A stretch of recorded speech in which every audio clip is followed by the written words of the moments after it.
I was doing nights and weekends working for my dad's company, doing marketing for him. And then when that started to work well enough, his buddies who were also contractors said, hey, I see what you're doing for your dad. I see it's working. Can you do the same thing for me? And it got to the point where I couldn't do sales during the day and then do my dad's stuff and all these other client stuff nights and weekends. And went in one day, quit Indeed, said I got about 6 months of savings that let me see if I can make this thing work, and went into business for myself to do contractor specific marketing, and been doing that now for a little over 7 years. Man, what an amazing story. So I'm glad to hear that, first of all, high diver in the dolphin show, not the shark world or in Shamu, the killer whales. So thank God you're diving in the right tank. Welcome to the Small Business Safari, where I help guide you to avoid those traps, pitfalls, and dangers that lurk when navigating the wild world of small business ownership. I'll share those gold nuggets of information and invite guests to help accelerate your ascent to that mountaintop of success. It's a jungle out there, and I want to help you traverse through the levels of owning your own business that can get you bogged down and distract you from hitting your own personal and professional goals. So strap in, adventure team, and let's take a ride through the safari and get you to the mountaintop.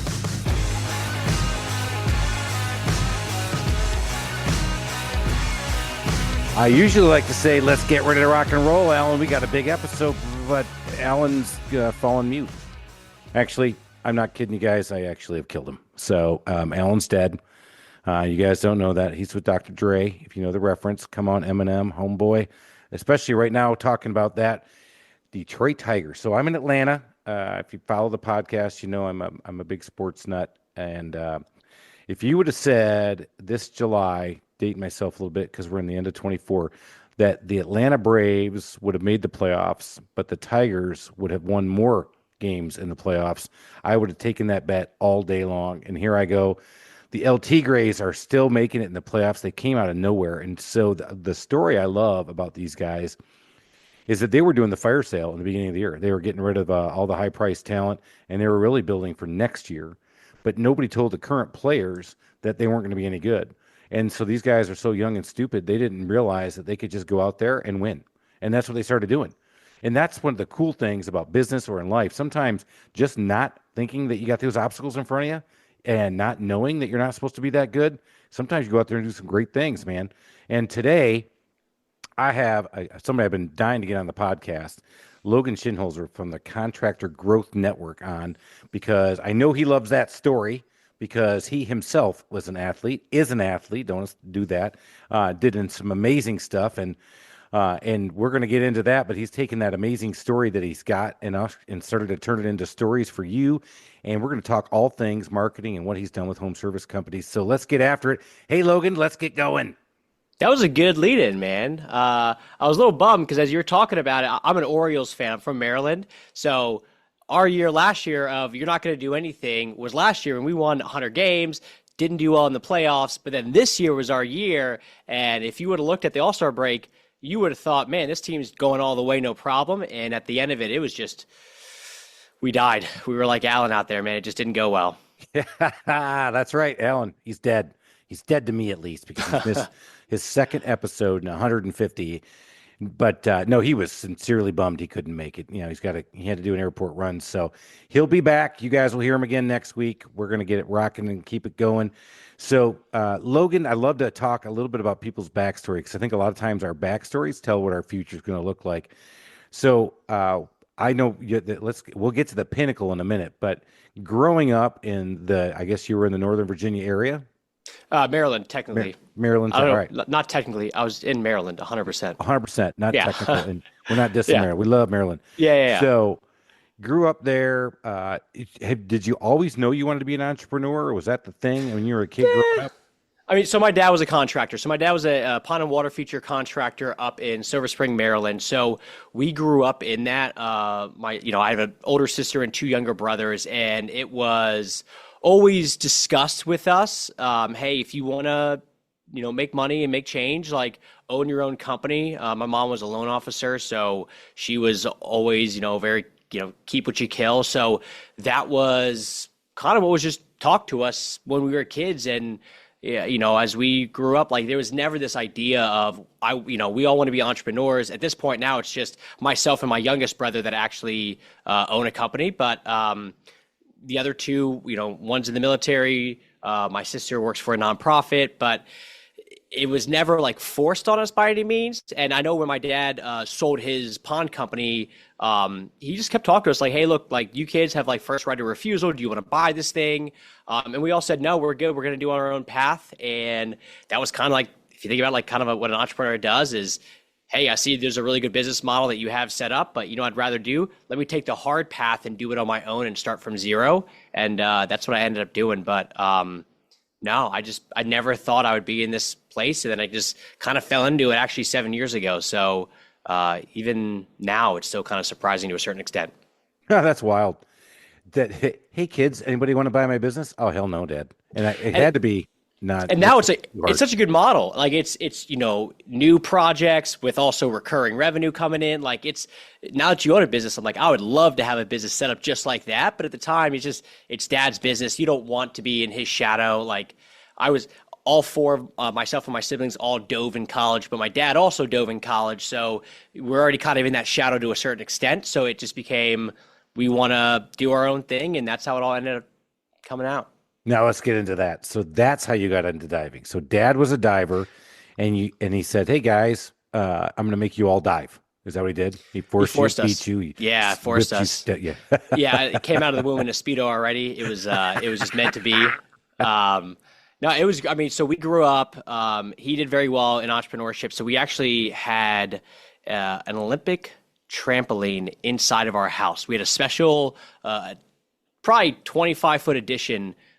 Ceiling wise with a trampoline that is what you see in the Olympics. And that's what we grew up like playing on and stuff. And then we were all gymnasts or trampolinists like competitively growing up. And then we all slowly morphed into the world of diving, and we all went to college on a scholarship for diving. And he never pushed it or forced us. And it was really just like, whatever you want to do, you do it. But like when you're exposed to that so much that you kind of fall into it, and next thing you know, like I went to Virginia Tech, and I just actually got accepted into the Athletic Hall of Fame up there a couple weeks ago.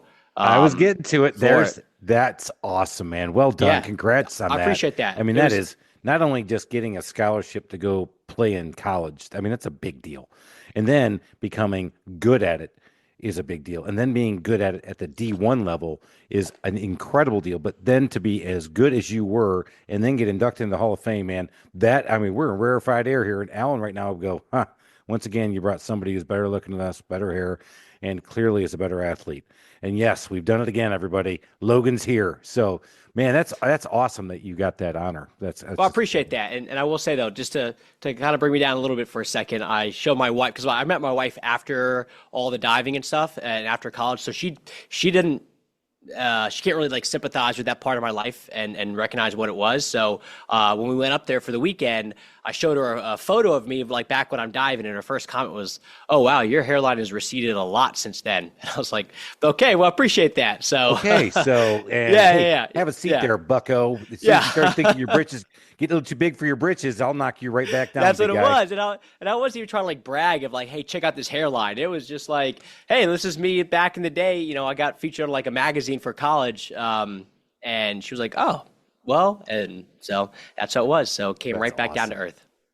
So the diving thing, and that's why I love talking about that. That's why part of the lead in, sometimes you go out there as a sports team, not knowing you're supposed to win, not knowing you're not supposed to be any good. And you know what? You just go out there and make it happen. Diving, I want to talk about fortitude and you're sitting up there. I mean, did you do the high, like the way up there diving and the that was my thing? Specialty. Yeah, my God. That's 10 meter. Yeah. So it's funny that you bring that up, because it's actually a very keen observation that diving is very much a solo sport. You train together. You're technically part of a swim and dive team. So they put all the swimmers and the divers. It's like track and field, where divers, though, we're viewed as like the kickers of the football team, where everybody knows if you made it or you didn't make it and if it's good or not. And you can certainly lose the game, but it's kind of hard to win the game because it's, diving is just part of it, but it's just you. And when you're up there on 10 meter, it's very much a fear-based sport, because you've got, if you just got like Lou Gaines who goes up there and smacks his head on the platform, which that doesn't feel good. Or if you don't smack your head, but then, when you go in the water, if you land flat, that's going to hurt. So it's a lot of pressure where everybody is just staring at you. It's super quiet. It's almost as if think about if you're like a big golf tournament and you're like you're on the first tee, just like the pressure that you feel when you're like, I don't want to screw this thing up. It's like that over and over and over in diving, because it's always just a huge crowd and all eyes are on you.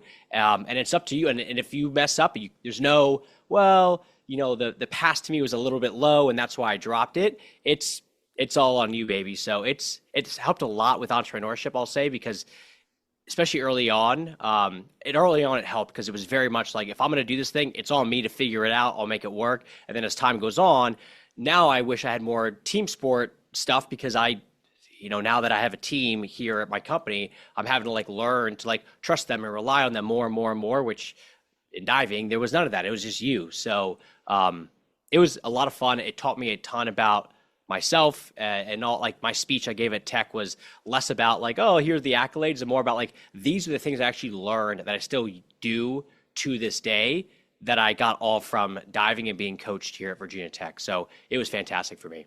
Yeah, I think, again, you brought that up, the solo part. It's not a team sport. Yeah, you have coaches and you have to do that, but it's all up to you to have the mental fortitude and the discipline to go out there and get yourself in shape to do this. And then to put it all together and do that, like you said, with a quiet arena. I joked with people that, I did a pro-am one year where people were there to see the pros, and I was out there playing golf with them, and they're right down the sides of where I could probably take their heads right off. I mean, yeah. Oh yeah. Pros are going to do it, guys. I was sitting there going, hey, I think you want to back up a little bit. So once we got out on the course, I felt a lot better because there were a lot less people. But oh my God! So back to that, the discipline and having that all the way through. You didn't come out and go right into entrepreneurship. What'd you go do?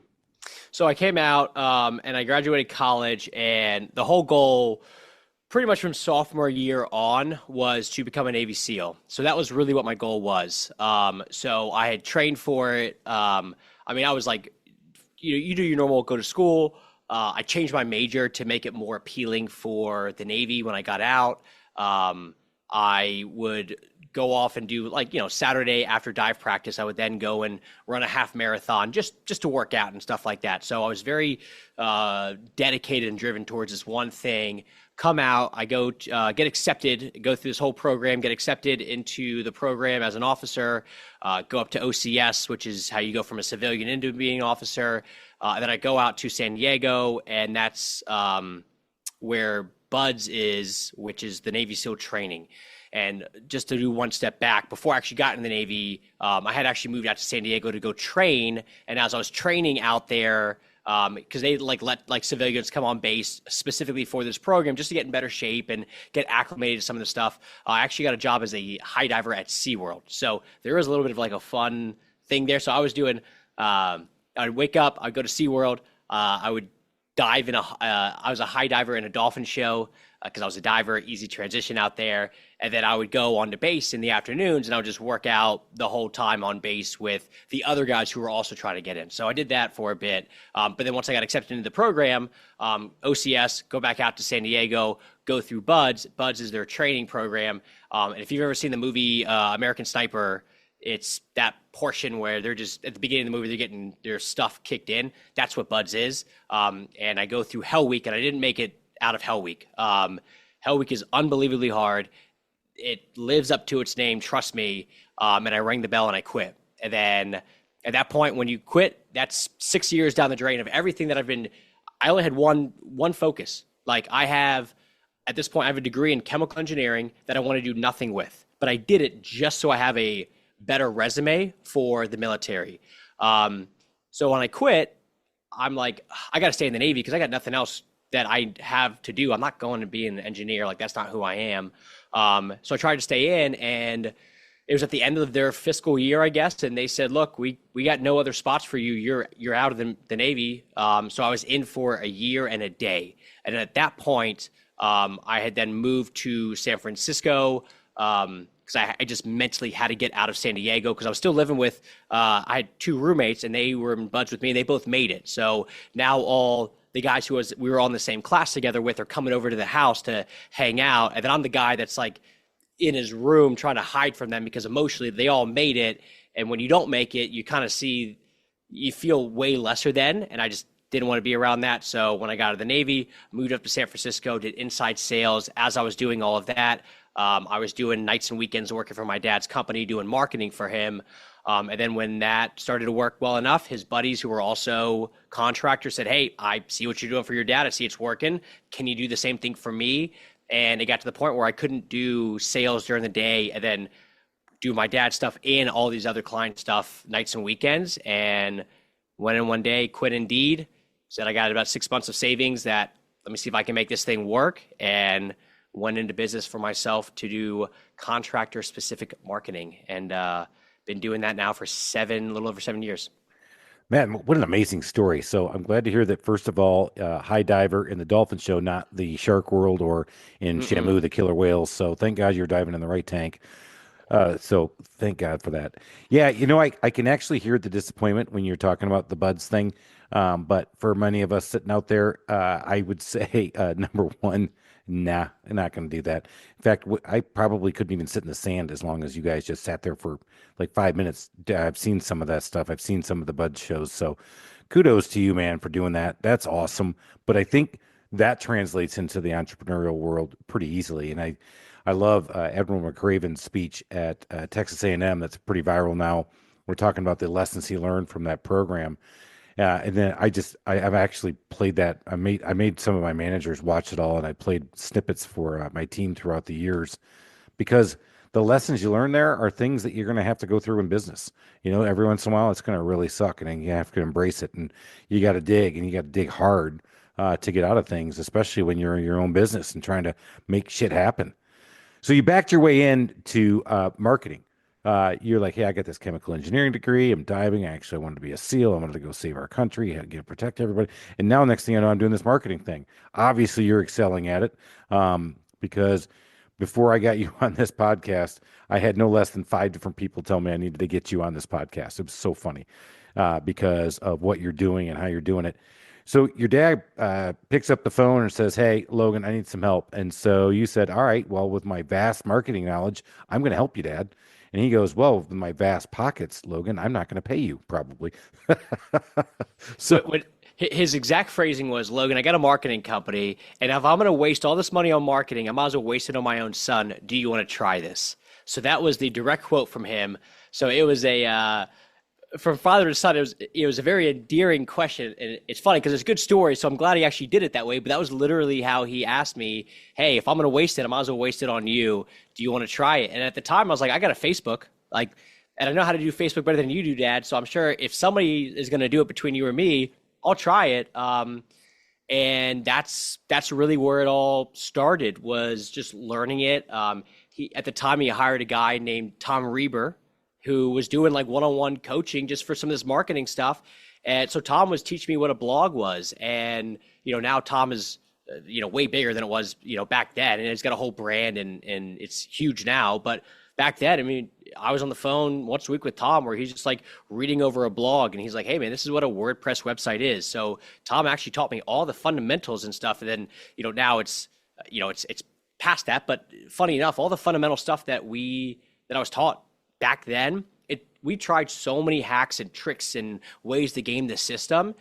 And any way that we slice or dice it, the stuff that actually works is the stuff that I was doing back then that still works really well. And it's all just putting out great content and highlighting what makes a company stand out compared to everybody else, and really just showing what it looks like to be a customer of that company's, but doing it online. So that was like the premise back then. And now it's funny. It's the same exact thing that works. And the more I'm in it, the more that like all these tricks, I realize just they don't work. And we try them just to see if maybe this is a way to go from step 7 to step 7.2, but it never works that way. So it's all just the straightforward stuff of just, we like to take a good brand that does good stuff and put them up there and make sure everybody knows what it looks like to work with them. I think that should be your tagline, right? Hey, if you're wasting money on marketing, which we all are, why don't you waste it on me? My dad Yeah, did. like yeah. I know how to use it, so trust me. Like I can spend it pretty well. I love that. That's an awesome line. Yeah, we've had Reaver on the pod, man. He is obviously he is an energy source, brother. When you get around him, I mean, you're in orbit with him. We were rocking and rolling on that pod, and that was a lot of fun. So getting a chance to deal with him on a weekly basis, I'm sure was exhilarating and exhausting all at the same time, and getting y'all fired Yeah, up. well, I was like 24 years old, so like I'm sure I was way more hyped up than he was. Like I was ready to go. So no, I mean I mean he gets fired up about this stuff, and then I know like when you get somebody in his world that's like, hey, whatever you tell me to do, I will do it. Because the beauty was most of the people that he's always coached, they have a full-time job of running a business. So then now when he's like, hey, you got to go home and write these blogs, none of them are going, oh, I cannot wait to get home at 8 o'clock tonight, say hey to my family, and then go write a blog. I had all the time to write a blog, so that's what I was doing. And so it was funny. I was like joking with my dad about it like a year in, and my dad was like, Logan, I talked to Tom. He loves working with you because he'll say, hey, get this stuff done. We'll check in 2 weeks to see how it's going. And you get it done that same day. And I was like, well, it wasn't that much work. Like he just told me to write like these 4 blogs, and I just wrote them, and that was it. But when you have all this other stuff of a business to also do on top of it, it gets pretty tough. But back then, that's all I did. So it was great. Man, that great stories. Let's talk a little bit about what you do today for clients. Let's talk about some of the things you've done. Let's start dropping some gold nuggets on what we could all start doing and figuring this stuff out. Yeah. So the whole premise of what we look at is our whole goal at CGN is to help you generate referral quality leads online. And the whole backstory to that of why everybody likes referrals so much is there's really 3 factors of why people like referrals. The first one is I'm a referral. I come in your space. I can see, oh my God, this looks amazing. Like this kitchen is beautiful. This is so nice. I love it. Because you're in the space, you can feel it, you can see it, you can touch it. It's awesome. You get excited. That's like the first part.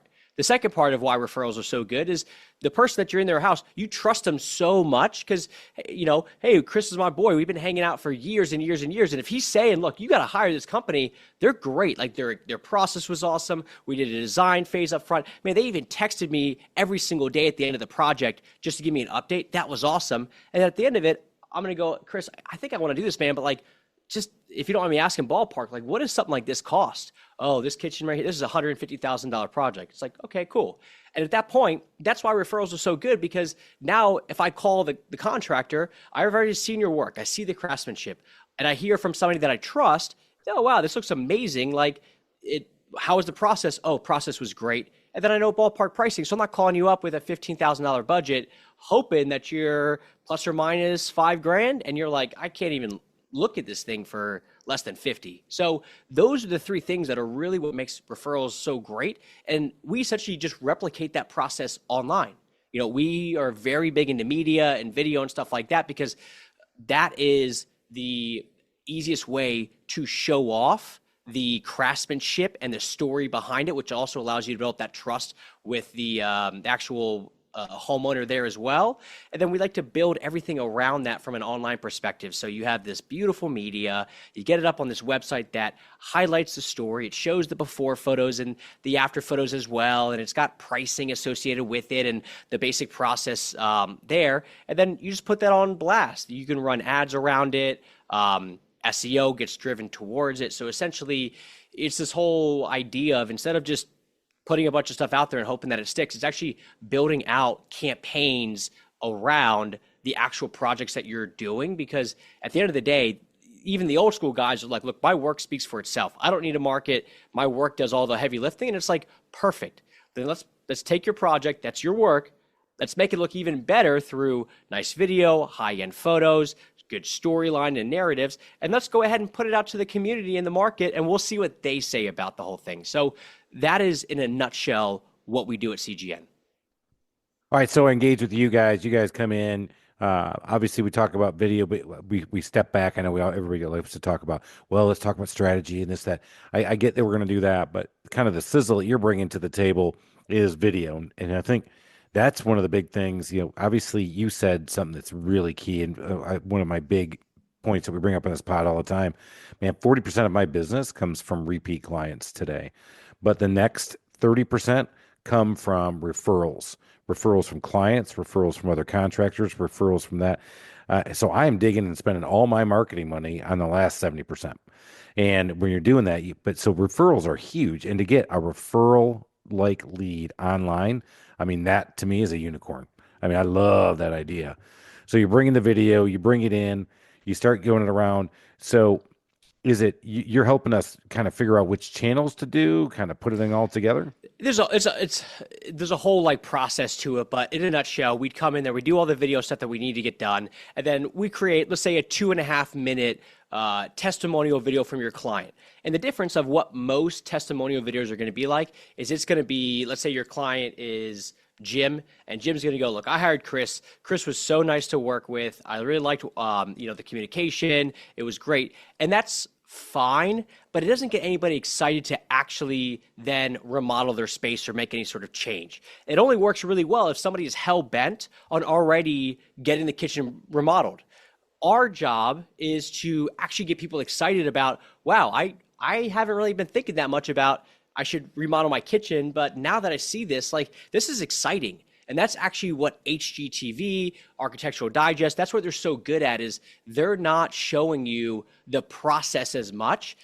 HGTV does a little bit more, but they do it in such an exciting way that when they show the final product, it makes you actually want to put whatever they're doing in your home, or you want to move into that house or whatever it is. So that's the whole goal, is we want to first off create excitement around the actual projects that you're doing, because nobody's going to buy, especially with what a remodeler or a high-end, handyman's doing. These are all want-based things. Like, these are very expensive. They can remodel their kitchen, which is going to take a few months. It's going to be very disruptive in their home, and it's going to cost them $150,000, or they can do 10 really good Disney vacations with their family for that same amount of money. And we have to say, look, your money is better spent on a new kitchen than those 10 trips that you're going to make so many memories with, Mickey and Minnie and all this stuff. So it's not enough just to say, hey, we're better than everybody else in the area. We have to actually get you excited. And then we take that in that video, and then we'll chop it up into smaller segments, run those as social media ads. And now it's, instead of you creating a commercial and putting it on TV and running it that way, now you get to create a bunch of mini commercials and you put them on social media. And instead of saying we want to run it all over, the Atlanta area, which is massive, we can just hit these few small neighborhoods that are really your hotspot. And we're just driving people from those videos back to your website on that specific project page, where they can now actually learn more about that specific project. And they go, oh, this is actually right up the road from me. This couple looks a lot like me because we're in the same neighborhood, all that kind of stuff. So it's all just consistently driving exposure around, this is what your life can look like, because we did this for one of your neighbors already, and we're just associating our name with this transformation. So that's basically what it is. It helps out with SEO as well. Like, marketing is becoming so multi-channeled, and it's a whole ecosystem that it's not as linear anymore, where it's like, you do this, then this happens. You do this, then this happens. It's all video helps out with SEO because it's, Google likes to see that stuff. So it's all kind of intertwined at this point. But overall, we are helping to build a brand and get the exposure of what it looks like to be a client of yours out to the markets that you want to be in front of.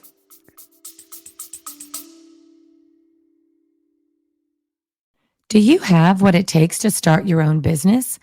Are you tired of the 9-to-5 corporate job and ready to make that leap into entrepreneurship? You need to check out From the Zoo to the Wild, the book by successful entrepreneur Chris Lalomia. This book is a unique perspective on the journey into the wild world of home services and delivering excellence in service while working in customers' homes.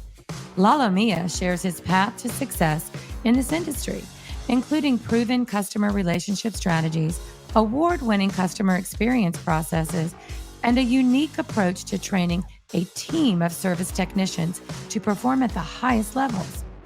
Whether you're a small business trying to scale or a franchise operation, From the Zoo to the Wild will give you the mindset, habits, leadership style, and customer-oriented processes to succeed as a small business owner in the world of home services.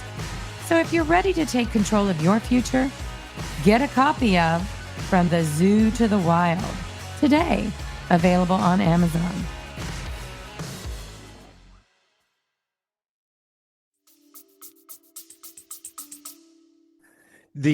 Actually, if you listen to the pod, I'm part of a, CEO mastermind group, and we did a small breakout this morning on marketing. So this is all really timely, where we talked about ideas and what we're trying to do for the next upcoming year and different things. And one of our key things that we talked about, man, is video is king, and getting content out there that's video related puts people in that space so they can see what it's like to work with you. And you just hit on it. So I think what I'm going to do is I'm actually going to go dress up as Mickey Mouse and start walking through some of my projects so they know they can go to Disney World with me and go check out my handyman stuff. Well, maybe not. I don't know. I mean, it'll stand out, and if that's what you're going for, I mean, like, there's so many, like, and we have a video team that, like, it's because I used to do the video, like, that's really how I started with my dad's stuff, was writing the blogs, and I just took an iMovie class in high school, and I was like, I got to find something else to do, so and it worked out really well because my dad's like a natural storyteller, and I would just set up a camera, or like my phone, give him a microphone, and he would just talk through a project and go, yeah, this client, they were dealing with this and they were frustrated. So we came out and we did this, this, and this, and now they're super happy. And I would just do B-roll of just photos of the project, of like the progress going on, not realizing that that was like a good storyline in and of itself. And then I just started putting it up on YouTube and on social media. And then what started to happen was he would have clients that, I remember this, we would go out to the projects, and he was really good at customer service in the sense of we'd always do a pre-job walkthrough with the entire crew. And at first it was just, hey, this is, Logan, it's actually my son. Hey, this is Nick. Hey, this is Mike. And then as we started doing these videos, we would go up and my dad would go, all right, just, hey, this is Logan. And they go, oh, I know Logan. That's Nick. That's Mike. That's Andrew. And the people already knew who we were. So that level, and at the time I thought, oh, this is kind of cool. But as a business owner, like that level of trust, like, was a huge factor in why they hired him versus everybody else that they could have hired in the market. So the video stuff has been around for, it's been a thing for like, I started doing it 10 years ago with him. It's not going anywhere. It's only become more and more prevalent. So you got to do it. But man, it is such a good thing from a prospect trust thing, but also like we're hiring for a couple positions right now. And the people that we're interviewing, they're like, yeah, I watch y'all's YouTube channel. Like, I know what you're about. Like, and they start to reference like individual videos. It's super cool because it shows them this is who you're going to be working for and working with, and it just builds up that trust and rapport up front in such a quick way compared to if they just read a job description and they go through enough interviews with me. So it's huge, man. If everybody's going to have to be doing it in the next 5 years. It's just, when do you rip the Band-Aid off and make it happen?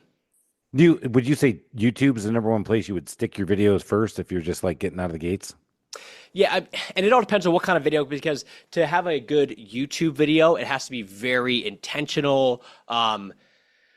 A lot of editing going on. It's better for longer video, which is naturally going to be a little bit harder to film and stuff like that and get correct, because now you have to keep somebody's attention and engagement for a much longer period versus social media. You could just do something that's a little bit more candid on Facebook or Instagram, and like that plays pretty well there.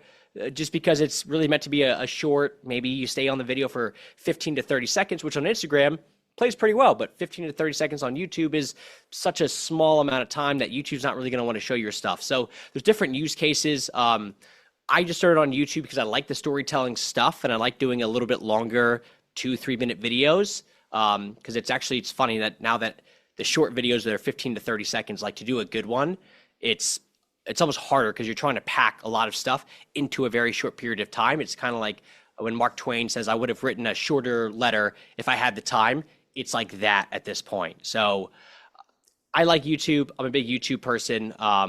If I had to pick one platform for video, I would say go there, because then it's also easy to text clients a link to the video of, hey, Chris, check out this last project that we did that's just like the one that you're talking about. You can embed it on your website, email signatures, stuff like that.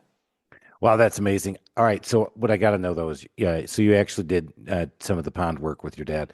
So when you built the pond, I got to tell my story because I got to believe you have the same one. So we went to work for a client. I got to know him a little bit, and then we went back to do more work. Well, he had a pond in the back of his house. It was built in, but it wasn't working when I was there the first time, and it was working the second time when I went back out, and I saw he had a net over it. I'm like, oh man, you got your pond working. He goes, yeah, I learned a big lesson. I'm like, really, man? What's going on? He goes, yeah. So I get this pond working. I get it all there. I get the koi brought in, these big goldfish, koi. He goes, I put them out in the back. He goes, and I don't know what happened, but man, they were all gone within like 2 days. I'm like, what the hell? He goes, yeah, who knew here in Atlanta we have birds? And he said, they're out there. He said, I got a bird who's just fed off these things. So he said, I learned you had to have a net. So they actually, so that is super common. It's going to be like heron that do that, but they also, raccoons will go in there, and they'll also have not cougars, but some sort of like big cat that will swim and dive down. It's unbelievable. And these things, like I have a pond at my house that my brother put in, and I have one fish that's $800, just $800 for one fish. So imagine they come in and take that. But what they will create is these things called fish tunnels, where it's a little bit of like survival of the fittest, where the smart fishes realize, okay, there's a bird coming in, go ahead and swim under there and just hang out because the birds can't get them there.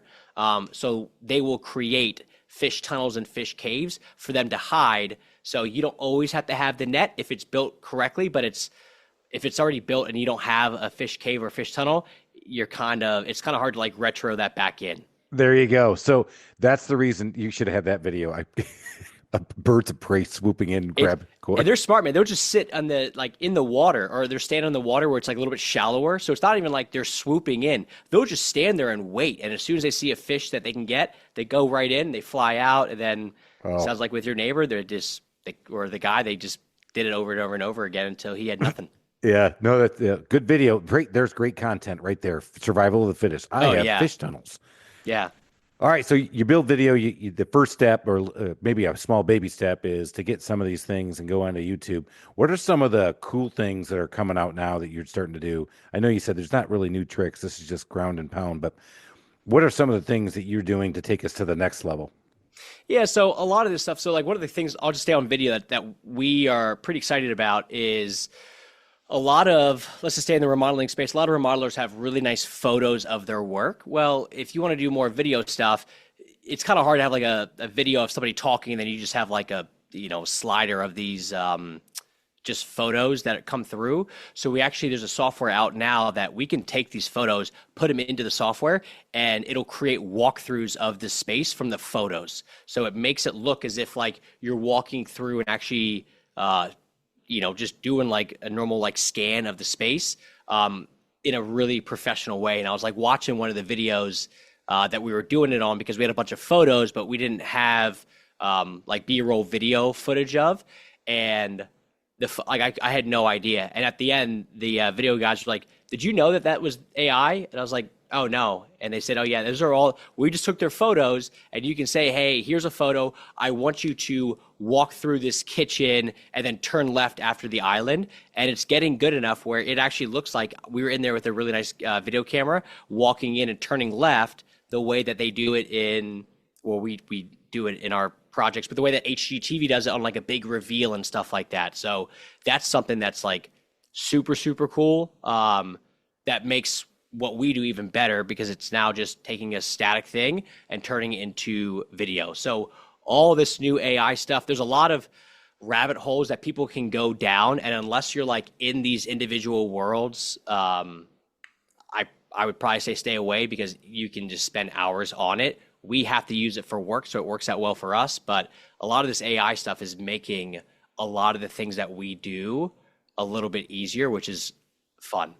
Wow, that's amazing. We just got done doing a photo shoot of a kitchen and a bathroom that we finished, and I've got the high end photos. And I was like, I took my own camera with my own little video while we did it, but I was like, it's nothing to speak of. And I actually don't have anybody who can do all this stuff except me. So an old man with a phone and a bunch of cool pictures, but you got a way to make those pictures come to life. That's super cool, man. It's great. Yeah, it is fun for us though because we get to like kind of nerd out over this stuff and it's just progressing so fast. So we love it. All right, let's talk a little bit more. We're coming to the end of the episode. I want to talk a little bit more about other stuff you guys do. We talk video, but let's talk about some of the website market research strategy. What are you doing with some other clients? Yeah, so it all starts off with just figuring out like the whole research discovery strategy component. So you come in and you're like, look, I'm trying to target this one very specific type of clientele. They are this, this, and this. It's really picking your favorite customer you've ever worked with before and replicating them by figuring out all the things that matter to them and really how would they pitch you to one of their friends to become a referral and reverse that into it. So once we get all the research done and we know exactly what we need to do, what the messaging is, who we're going after, we have the videos look great, put it up on a website. The website is built around it because at the end of the day, the website is still the foundation of all things marketing.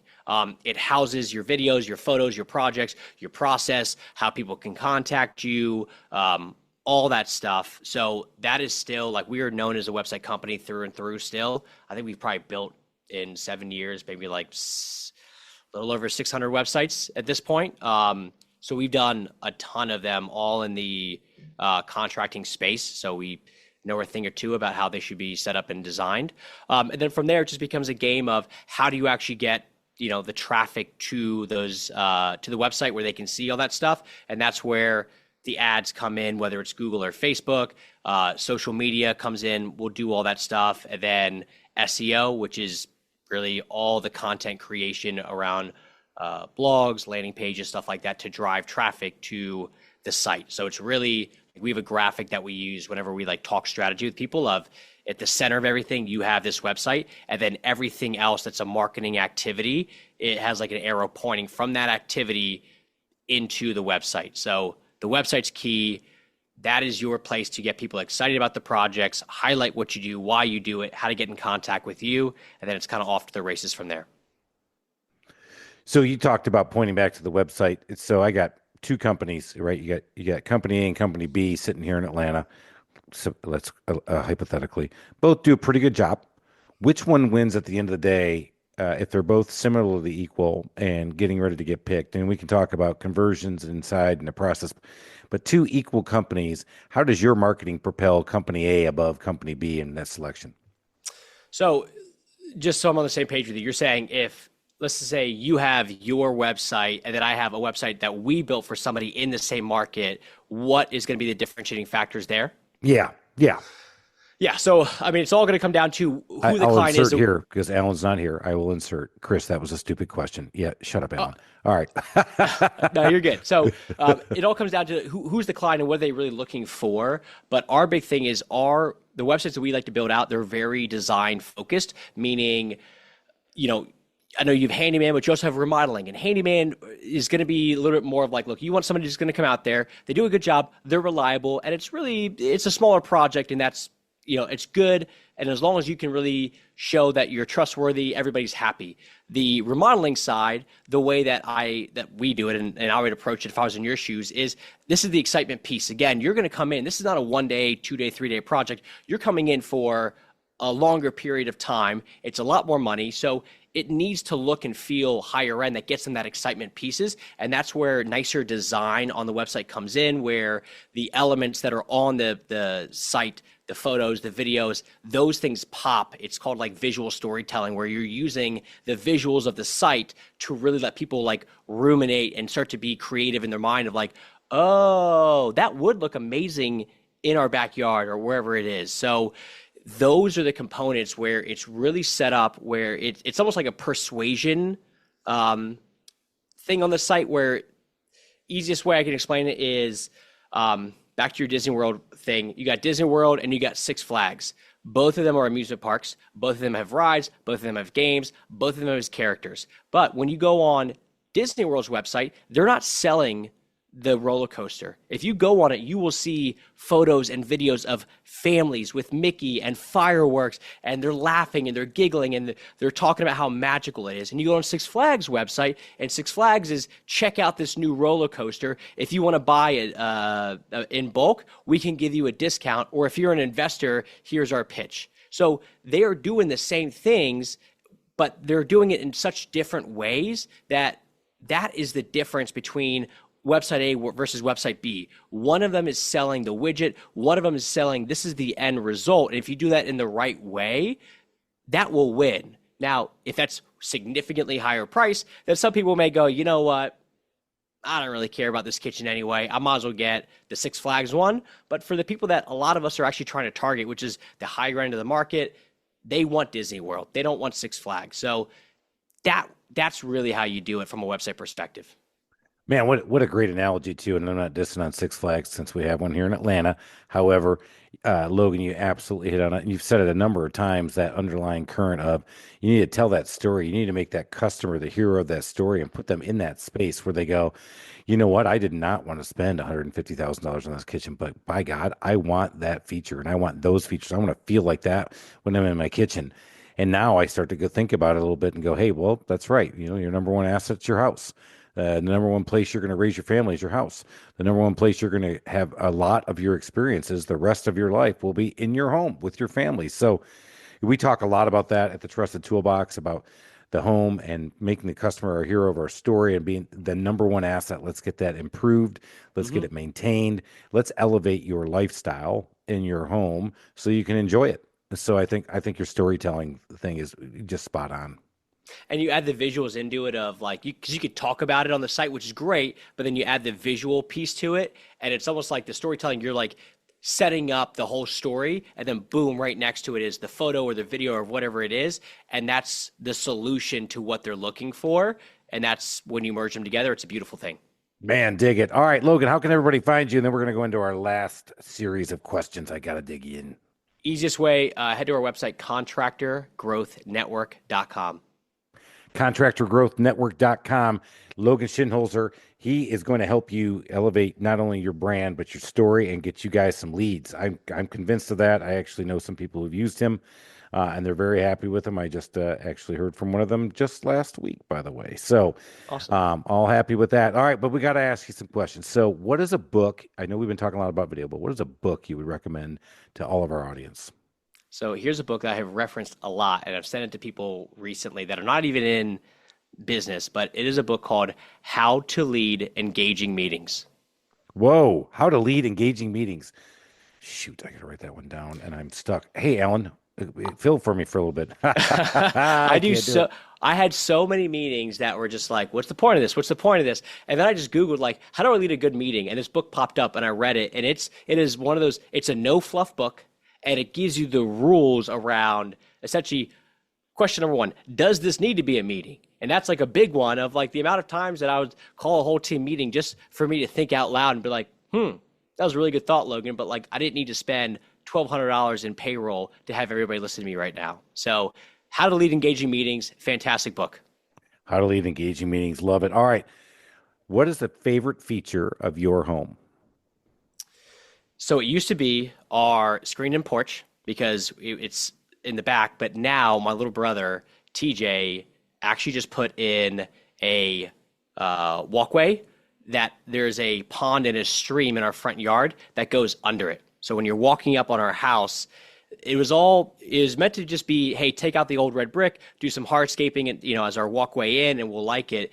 And now, well, right before he did it, we were watching the Frank Lloyd Wright Falling Waterhouse YouTube video, and I was like, I want that. And he's like, well, we can't do that, but like we could put a little stream under your walkway. How about that? And then right before he started digging it, he was like, oh, by the way, if we dig a big hole over on this section, we can actually make this a whole koi pond. So now when you walk into my house, and my wife learned about the project as the project was happening. So she was like, yeah, I just came home one day and there's a 3-foot hole. I didn't know that was a thing. And we're like, oh yeah, remember we talked about this last night. We're putting a pond in now. So now when you walk in our house, the whole front is just a walkway over top of a stream and a pond. We love it. It's so cool. Homage to the history and the roots. I love it. I love it. Yeah. Oh, that's super cool. All right. One last thing. So we are customer service freaks. We love talking about that. That's how I built my business. That's how I've gotten to over 900 Google reviews and a 4.7 rating. A little humble brag in there because we just got over 900. So we are customer service freaks. What is a customer service pet peeve of yours when you're out and you're the customer? I hate and I I make sure I don't do this. I hate when it seems like it's my fault. When somebody, like, I'll give you an example. If I'm on the phone with a client and the audio sounds bad, I will never say, hey, Chris, your audio sounds bad, because then it feels it's pointed at you. And I'm very sensitive towards that if someone's coming at me like that. So if they're like, hey, you sound off, or I'm like, look, man, you have no idea if it's me or if it's you. Why did you just blame me for this problem? So it's a very specific, unique pet peeve, but I hate when I'm the customer and it feels like the blame is coming back to me without us doing our due diligence. So I know from my side, when I work with clients, I will never say, hey, your audio sounds bad, or hey, your connection's off. It's always, hey, I think there's a problem with the audio or with the connection. So I make it neutral. I'm pretty sure I know who it is, but like, if right now, if our Zoom cut down and it popped back up, I would never be like, Chris, what happened, man? It would always just be like, hey, man, I don't know what happened, but the internet cut us off somehow, and just leave it at that. I love that because, well, number one, yes, I did. If you watch on YouTube, you'll see that I did cut my video off. I'm still listening. Just cut my video off because I'm mentally challenged. But that's a different story. But coming back to what you talked about is that, in that mastermind group that I'm part of, one of the things we do is we process issues, and I am so good at solving everybody else's problems. But while I'm doing that, because it's not as personal and passionate for me, I'm realizing, I probably have that same issue too. And that's that same thing. If you want to go start putting the finger and pointing at people, you just made it personal. And especially when you're in the contracting business and you're trying to provide a great customer experience, you just put them on edge and you put them on point, and you're like, all right, now you're not going to solve anything, because right now they're trying to figure out how they can point right back at you and go, well, wait a minute, I hired you. What are we doing here? So I think you're right, because I think the big thing that a lot of people don't realize when, as a contractor comes in the house, is that we all want the same thing. We want you to have an elevated lifestyle. We want you to have a better home. And yeah, we want to get paid for it because we do what we're doing. Just like you go out and go to work and get paid for it. Yeah, we want to get paid for it too. But if it's the right number, you get the right thing, then we both want the same thing. So I think that's been great. Logan, this has been amazing. And I'll tell you what, Adventure Team, if you didn't learn something today, that's on you, because you got to go out there. I'd say go out there and get those videos rolling, man. Let's get video out there. And if you can't figure out how to do it, Contractor Growth Network can definitely help you, especially if you're in that contracting space. And I know a lot of you are, because I've been hearing from a number of you guys over the last month or so. So let's go make it a great day. Hopefully you got something out of this, but I know I did. Let's go make it happen. See you next week.